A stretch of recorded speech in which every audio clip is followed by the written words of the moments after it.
सास, माँ, बहू और बेटी। नहीं नहीं, ये कहानी इन सारे के सारे रिश्तों की नहीं, बल्कि दो रिश्तों में ही सभी रिश्तों के होने की है। अरे बहू, मेरे और तेरे ससुर जी की रोटी मत बनाना, मैं बना लूंगी, दिन तक ठंडी हो जाती है। बहू जो कि एक वर्किंग लेडी थी। नहीं नहीं माँ जी, मैं अच्छे से कपड़े में लपेट देती हूँ ना, आप क्यों मेहनत करेंगी, माइक्रोवेव में गर्म कर लेना। अरे नहीं बहू, मेहनत मत कर, वैसे भी ऑफिस में कम मेहनत होती है क्या, जा रहने दे। लेकिन बहू मानती नहीं, वो सास ससुर की रोटी बना कर ही जाती है। दोपहर में खाने के वक्त ससुर जी कहते हैं, अरे बहू को रोटी बनाने के लिए क्यों मना कर दिया, क्या हो गया, ठंडा ही तो खाते आए हम लोग हमेशा से। अरे वो क्या है ना, सुबह ऑफिस जाती है, घर का सारा काम करने में वक्त लग जाता है, अरे थकती है वो अलग, तो मैंने सोचा बहाने से ही थोड़ा कम काम करवाऊं। ससुर मुस्कुरा रहे होते हैं। ये तो अच्छा है, बहू को समझना जरूरी है। वक्त बीत रहा था, घर में सब खुश थे कि एक दिन, माँ जी आप शाम को थोड़ा टहलने निकला करें, घर पर रह रहकर हड्डियां जाम होती है, पापा को भी ले जाया करिए, मैं वक्त पर तो आ जाती हूँ। बहू ठीक 5 बजे ऑफिस से घर आ जाती है। फिर चाय नाश्ता बनाकर सास ससुर के साथ बैठती, उन लोगों को सारा दिन का हाल बताती। रात को पति घर आता है। क्या बात है बेटा, ऑफिस से आकर कभी हम लोगों के साथ भी बैठा कर। अरे माँ, दिन रात काम करके मन ही नहीं करता, अगले दिन की फिर तैयारी होती है, आप और पापा ही कमरे में आ जाओ। इससे अच्छी तो बहू है, कितना भी थकी रहे, घर आकर हम लोगों के लिए चाय नाश्ता बनाना, फिर बातें करना। बहू ना होती तो हम बुढ़ा बुढ़िया तो बैठे ही रह जाते। सास और ससुर अब बहू के कहने पर शाम की सैर पर निकलने लगते हैं। सास की कई सहेलियां बनती है तो ससुर को भी कुछ बुजुर्ग लोगों का ग्रुप मिल जाता है। कैसा रहा सहेलियों के साथ शाम का वक्त? हम लोगों ने तो भाई खूब योगा किया। अरे हम लोगों को गप्पों से फुर्सत ही नहीं होती। वैसे मिसेस मल्होत्रा आज बहू के बारे में कुछ बोल रही थी। तभी वहां ऑफिस से बहू आ जाती है जो जींस और टॉप में होती है। क्या बात है माँ, क्या कह रही थी आपकी सहेली आपकी बहू के लिए? सास इस बार बहू को कुछ अलग तरीके से देखती है और उल्टा सवाल ही दाग देती है। क्या कह रही थी वो हटा, ये बता, तेरे ऑफिस में तो मर्द भी काम करते होंगे ना? बहू जो अब तक मजाक कर रही थी वो सीरियस हो जाती है। मर्द होंगे नहीं माँ जी, मर्द ही ज्यादा है, हम 5 ही लड़कियां हैं ऑफिस में। अरे तो अच्छा लगता है क्या ऐसे कपड़े पहनती हो? कल से तुम ना साड़ी पहनकर ऑफिस जाना, और हाँ, शाम का नाश्ता थोड़ा जल्दी बनाया करो, नाश्ता बनाकर बाद में ही ऑफिस के कपड़े चेंज करने जाना। बहू को समझ में नहीं आता कि सास को हो क्या गया है, लेकिन वो कुछ नहीं कहती, सीधे किचन में जाकर चाय नाश्ता बनाती है और सास ससुर को दे देती है। अगले रोज बहू ऑफिस के लिए तैयार होती है तो खूब सुंदर सी साड़ी पहनती है और ऑफिस के लिए निकलने से पहले सास और ससुर के पैर छूती है और निकल जाती है। क्या बात है, आज मेधा के ऑफिस में लग रहा है कोई फंक्शन है।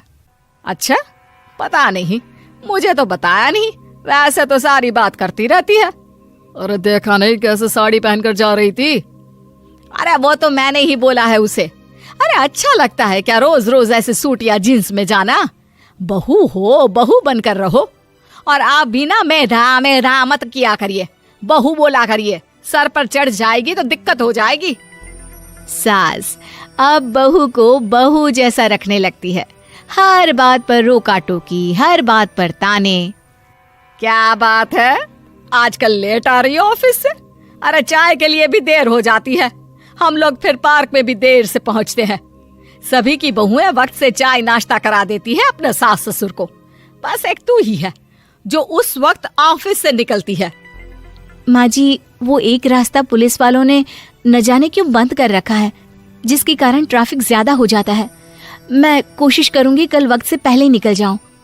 ससुर देख रहे होते हैं कि बहू अब परेशान सी रहने लगी है। एक रोज, मेधा, बेटी मेधा। जी पिताजी। बेटा देख जरा कौन सी टी शर्ट अच्छी लग रही है। वो क्या है ना, शाम को सब बदल बदल कर टी शर्ट पहनते हैं, मैं भी सोच रहा हूँ कि आज कुछ अच्छा सा पहन कर जाऊं। हाँ पिताजी, ये सही है। ये लाल वाली ना बहुत जचेगी आप पर। मेरे पापा पर भी डार्क रंग बहुत जचता है। क्या चल रहा है? अरे ससुर के सामने घूंघट तो छोड़ो, ऊपर से रंग बताया जा रहा है टी शर्ट का। अरे बहू, कोई संस्कार दिए नहीं है क्या तेरी माँ ने? बहू इस बार बहुत निराश हो जाती है। वो वहां से तुरंत अपने कमरे में चली जाती है। अब बहू घर का सारा काम करती, ऑफिस जाती, लेकिन साड़ी और सर पर पल्ला लेकर। एक बार पड़ोसन उनके घर आती है। वाह सुमित्रा बहन, बहू का तो रूप ही बदल दिया। ठीक किया, बहू बहू जैसी ही अच्छी लगती है। अच्छा चलती हूँ मैं। पड़ोसन के जाने के बाद सास बड़ी अकड़ के साथ कहती है, देखा मेरा कमाल, कैसे मैंने मेधा बहू को कंट्रोल में कर लिया। अब बारी ससुर के बोलने की थी। हाँ सुमित्रा, बिल्कुल ये काम तो किया है तुमने, लेकिन कभी सोचा क्या खो दिया? क्या खो दिया? मैंने तो कुछ नहीं खोया जी। खोया है, पहले बहू जब ऑफिस जाती तुम्हारे पैर छूकर तुम्हें गले लगाती, लेकिन अब सिर्फ पैर छूती है। हाँ जी, ये बात तो आप ठीक बोल रहे हैं। पहले घंटों हम लोगों से बात करती, कमरे में ना जाती, ऑफिस से आते ही खुद की चाय, खाना, नाश्ता सब हम लोगों के साथ करती, सारी बात बताती। लेकिन क्या तुम्हें पता है, बहू की तबीयत खराब चल रही है, वो माँ बनने वाली है। ये बात मुझे बेटे ने बताई कि तुम्हें बता दूं। अब सास की आंख में आंसू थे। वो समझ गई थी कि लोगों के कहने में आकर उसने क्या खो दिया। शाम को बहू घर आती है तो माँ किचन में पकोड़े तल रही होती है। अरे माँ जी, आप रहने दीजिए ना, मैं आ तो रही थी। अरे नहीं, जा तू चेंज कर ले, मैं नाश्ता और चाय टेबल पर ही लगा रही हूँ मेधा। सास के मुंह से अपना नाम सुनकर बहू को बहुत अच्छा लगता है। माँ जी, कोई गलती हो गई है क्या?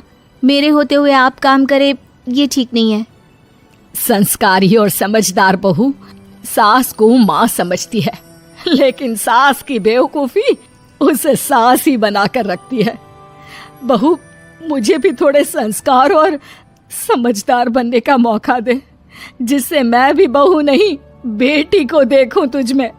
और हाँ, मेरा होने वाला पोता क्या कहेगा कि दादी ने तो मेरी माँ को बहुत परेशान किया। बहू सास को गले लगा लेती है। नहीं माँ जी, वो कहेगा कि माँ को तो दादी ने बेटी बनाकर रखा है।